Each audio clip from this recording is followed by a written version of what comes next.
میرے علماء کو شہید کیا، علماء کرام شہید ہوئے، میرے استاد اور میرے شیخ مولانا حسن جان شہید ہو گئے،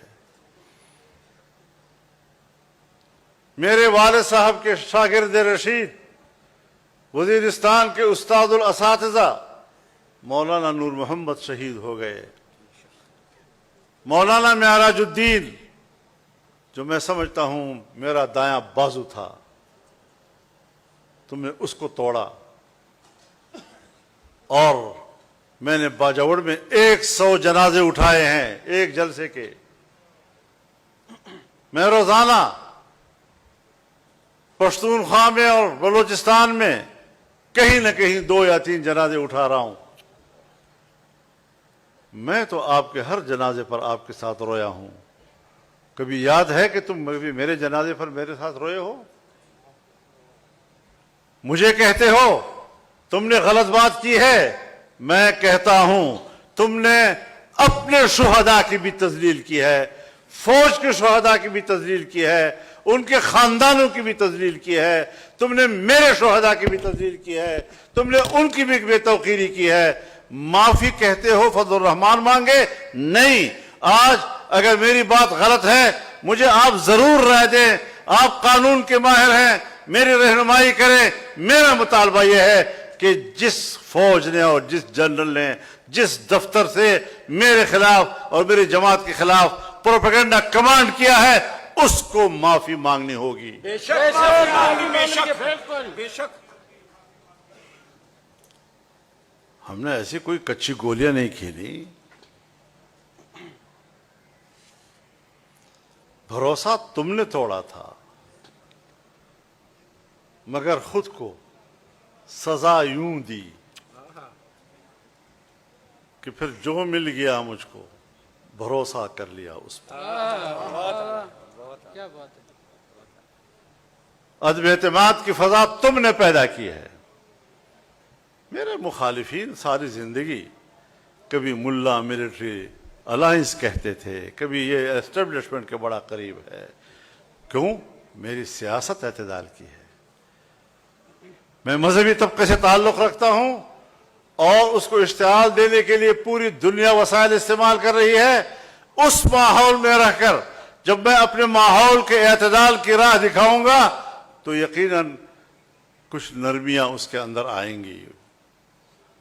کوئی اس کو کہتا ہے تم مفاد پرست ہو، موقع پرست ہو، تم نے فلاں جگہ پر یہ کیا وہ کیا۔ نہیں، ہم نے حالات کے مطابق پالیسی اختیار کی اور ہم کبھی حکومتوں کی خواہش پہ نہیں چلے۔ میں اگر 88 میں اسمبلی میں آیا تب اپوزیشن میں تھا، مجھے 90 میں ہرایا، 93 میں آیا میں پھر اپوزیشن میں تھا، میں 97 میں اسمبلی میں آیا میں پھر اپوزیشن میں تھا۔ تم نے میرے خلاف اس وقت بھی گندے پروپیگنڈے کیے، غلیظ ترین پروپیگنڈے کیے۔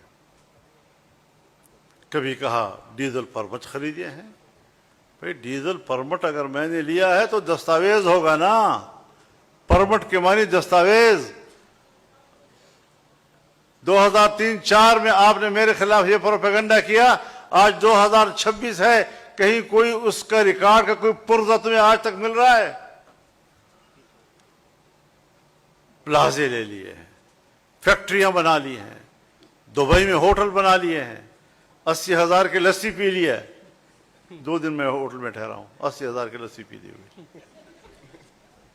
شرم بھی نہیں آتی اس قسم کی گفتگو کرتے ہوئے۔ اور پھر ایک وقت آیا جب اسٹیبلشمنٹ کے ایک اہم شخصیت نے مجھے پیغام بھیجا کہ میں ملنا چاہتا ہوں، میں نے انکار کر دیا۔ نوابزادہ نصر اللہ خان مرحوم بیچ میں آئے اور مجھے کہا کہ جی آپ کو بات کر لینی چاہیے۔ میں نے اپنی جماعت سے مشورہ کیا، انہوں نے بھی مجھے کہا کہ ہاں ہمیں مل لینا چاہیے تاکہ پتہ تو چلے کہ ہم کس غار سے ڈسے جا رہے ہیں۔ ان ملاقاتوں میں جب میں نے اپنی شکایت ان کے سامنے رکھی اور میں نے ان کو چیلنج کیا کہ اللہ تمہیں دیکھ رہا ہے، اللہ تمہیں سن رہا ہے، میں بھی بیٹھا ہوں، تم بھی بیٹھے ہو، اگر میرے ہاتھ کے یا میرے ماحول کے اندر کوئی ایسے غلط کام ہوا ہو، کوئی ایسے غلط مفادات میں نے حاصل کی ہوں، تو اللہ کے لیے کم از کم مجھے واضح طور پر بتا دو کہ فضل الرحمان آپ کے اندر ایک نقص ہے۔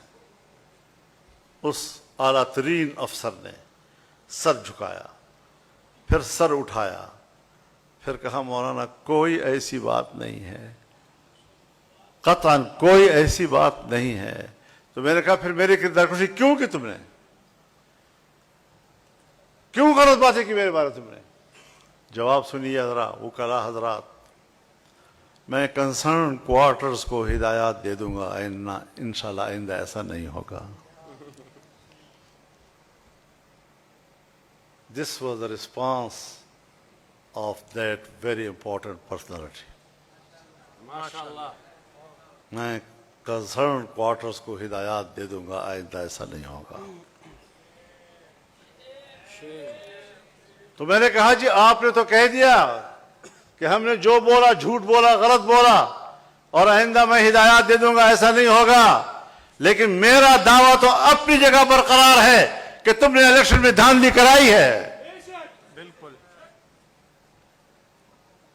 اور حکمران جو بھی بنے گا دھاندلی سے بنے گا۔ سو آج میرا سوال یہ ہے کہ دھاندلیوں سے بنی ہوئی حکومت ہمیں قبول نہیں ہے۔ تم کس بات میں لوگوں کو الجھا رہے ہو؟